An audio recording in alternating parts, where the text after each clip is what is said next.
Next time.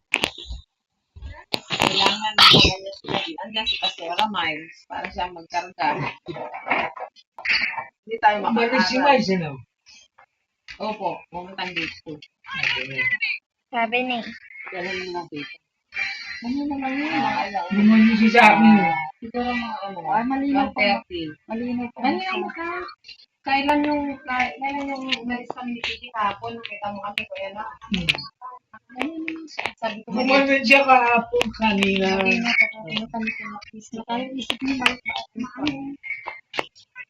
hindi mo ka matama sa akin. Ako, magmalayo. Yung Sabado, umalis daw kayo. Nung ano yun, yung last Saturday. Ah,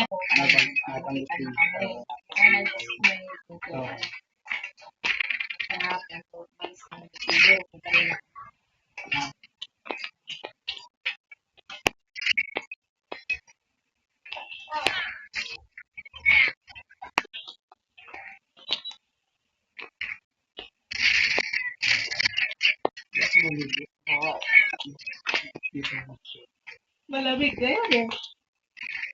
Kahapon, alas 3 ako umalis. Madaling araw. Bakit? Alas Tapos 4 wala naman nangyari. Kailangan niya. Kaya pumasahe. Sorry, gano'n. Sabi ko, kung baka naman pwede naman. Ano yun. October pa naman ako mag-expired. Ay, talaga. Ang internet niya. Kaya, anak ko sa iyo dito sa labas. Pagdating mo sa loob, hindi ka na mahaba.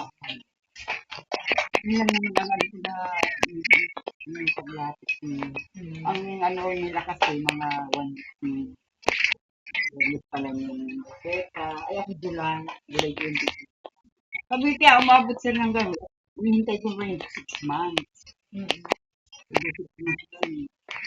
Kailangan bagong-bago. Bagong-bago. Sabi niya sa October ka na lang yun. Sabi niya pasensya na po. Okay lang. Tapos na ba natin? Parang hindi pa yun. Arthur. Ito yung kila ating driver. Ito ang purpose. Nag-ano natin. Tapos mo lang pa. Pasensya ko naman kung pag-date niya.